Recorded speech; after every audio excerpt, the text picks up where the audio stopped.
Hello everyone.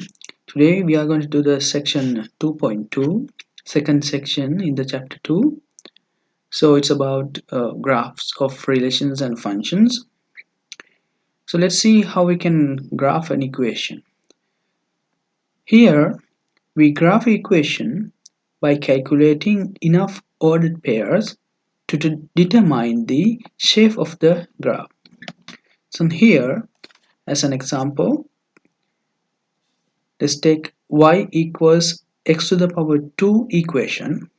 So we call that is a parabolic equation or parabola, and its domain is negative infinity to positive infinity. As we discussed before, you know that you can plug in any point for this equation for x, and then the range is always, since this is x to the power 2, is always positive or 0. So output is always positive or 0. So in this case the range is from 0 to infinity. And let's see how we can graph this equation. To do that, we take some x values. So let's take x to be negative 2. If x is negative 2, then we are plugging that value to this equation, and then we get the y value corresponding to negative 2. So then you get negative 2 to the power 2, that equals 4. And let's take x to be negative 1. Then you can get y equals negative 1 to the power 2, and then it is 1. So likewise, you can collect some ordered pairs. If you plug in negative 2, you get 4. If you plug in negative 1, you get 1. If you plug in 0, you get 0. If you plug in positive 1, then y equals 1, and x equals 2, then y equals 4. So then we have 5 ordered pairs here. So now you can plot all those points on your x and y axis coordinate system, and then you can get the shape of the graph. So here is the shape of the graph. This is a parabolic graph of this equation. Y equals x to the power 2. So likewise, let's see some more basic graphs. And one more thing here, this is as we talked before, we know how to identify graph equations, the functions by the graphs. Now you can see here, if you draw a vertical line across this graph, it crosses exactly one point on the graph. So this is a function, or this equation is a function. Y equals x to the power 2 is a function. Now let's move to another example, some basic graphs. Now the graph of y equals square root of x. So this graph, again, you know that since we have this square root of x, so when we're gonna take the domain, when you're gonna find the domain, we have to think about the square root here. So we know that this x should not be negative, it should be positive or 0. So those are the only values that we can plug in for x here. So that means the domain is from positive 0 to infinity, for all the positive numbers including 0. And the range is again positive numbers including 0. And here you can see the graph of this function. If you take some x values and plug it in here and plot those points, the pairs on the x y coordinate system, you can get the shape of the graph like that. So 1 is 1 and 4 is 2, like that. Now x equals y to the power 2.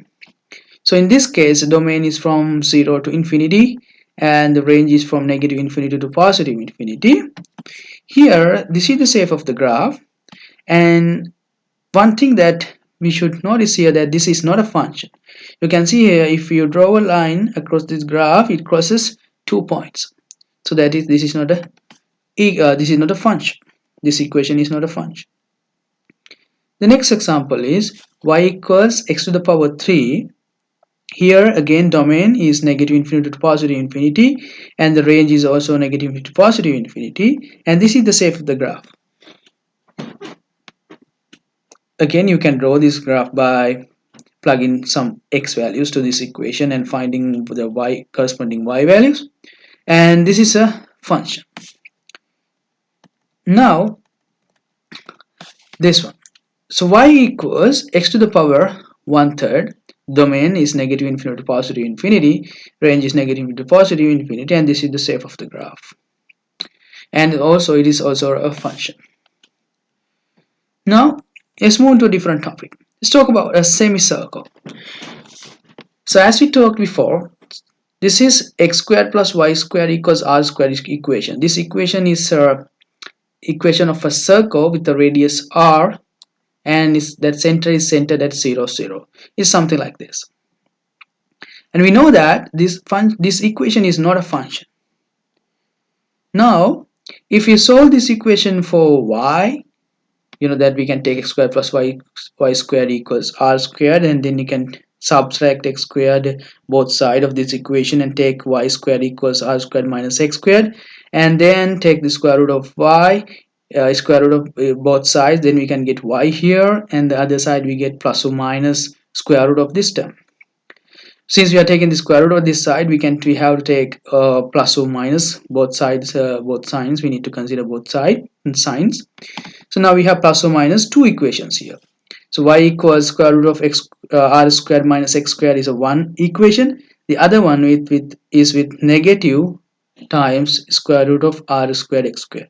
So here we have two equations. Now in this equation, if we consider the plus equation, or the equation with this plus sign here, which is y equals just square root of r squared minus x squared. So this defines a function. But in the previous case, in this equation, x squared plus y squared equals r squared, this equation is just a circle and it is not a function. But after taking the square root and solving for y, this equation is a function.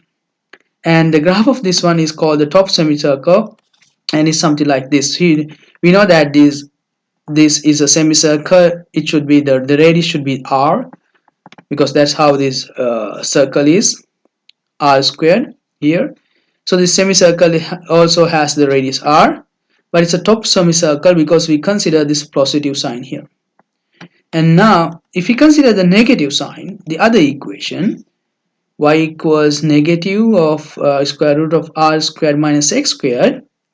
So this is also a function, and this defines the bottom semicircle with the radius r. So now let's look at an example of this type. So this is the graph of the equation y equals negative square root of 4 minus x squared. Here you can take this 4 to be what? Your r squared, so this 2 squared. So then this is going to be a semicircle or bottom semicircle with the radius 2 here. Is something like this. So now again you can see from the graph, it's easy to see that the domain is from negative infinite, negative 2 to positive 2, negative 2 to positive 2, including those 2 points, and the range, which means the y values that this equation takes or this function takes, varies from negative 2 to 0. That's all it takes. There's no any y values. The graph is not going below negative 2, and is not going above 0. So it's the graph is always in between negative 2 and 0. So this is the range of them. Now let's take a positive one, as y equals square root of 9 minus x squared. So in this case you can see this 9 can be written as a square term like 3 to the power 2. So that is, then the radius should be 3. So since this is a plus sign here, or this is a positive equation, this should be a semicircle, upper semicircle like this, top semicircle, and here the domain is from negative 3 to positive 3, and the range is from 0 to positive 3.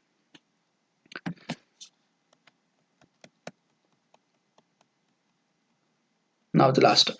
So in this case, so let's talk about piecewise functions.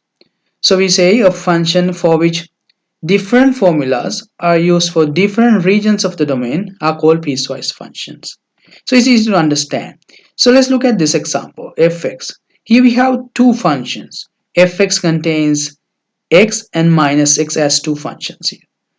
X is only when the x values are bigger than or equal 0. So that means this fx function behaves as the x values or x function whenever we plug in a number bigger than or equals 0, and fx behaves as minus x function whenever we are plugging a value less than 0. So if you look at this graph, you can understand it. Here the breaking point is 0, so it is like domain is, we have domain is broken into two regions. Here we have two regions for the domain, starting 0, and when x values are bigger than 0, that means the right hand side, function fx is x, so that is the y equals x line.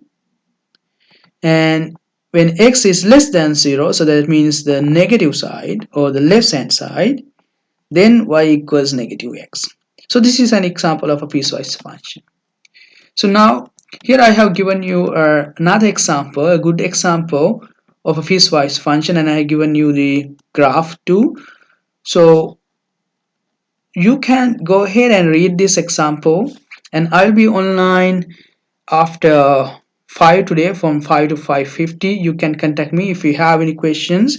Make sure to go through this example, and if you have questions, we do the same thing as we did here, that we know that these are, I'll just explain a little bit about this function. This is a piecewise function with two lines. This is the first function is 2x minus 5x minus 4. This is the first line of first equation, and this is the second line, minus x plus 4. So the first one is when x is less than or equal 1, other one is x is greater than 1. So that you can see that these are two lines but in two different domains. So now if you want to draw this graph of this function fx, so then you have to draw two lines, 5x minus 4 and minus x plus 4. You know that in order to draw two lines or a line, we need to have at least 2 points to draw a line. So for example, if you want to draw 5x minus 4, you need to find 2 points. So here I am getting my 2 points, 1 1 and 0 and negative 4. Okay, but this line is defined only when x is less than or equal 1. So you need to be careful. So here I'm plugging what, x equals 1, because x equals 1 is a valid value for this function, and x equals 0 is also a valid value for this one, and I'm taking y outputs as 1 and negative 4. Those are the corresponding values. So we have 2 points. Now we can draw this bottom line, and again we can do the same thing for this minus x plus 4 line. There also you need to pick 2 points where x has to be greater than 1. So I'm taking x to be 2 and 3. These are easy two values, and I'm plugging 2 here to the second equation and get the y value, which is 2, and I'm plugging 3 here and I get the y value, which is 1. So then I have 2 points for the second line too, and then we can plot it. So I have uploaded this answer and this whole PDF on Canvas. You can have a look at it, and if you have any questions, you can contact me through the WebEx, the link I have given on the Canvas, and also you can email me, and I'll be online from 5 to 5:50, and also on Tuesdays and Thursdays from 2 to 3:30 in my office hours. Okay, if you have any questions, contact me. Then see you on Friday.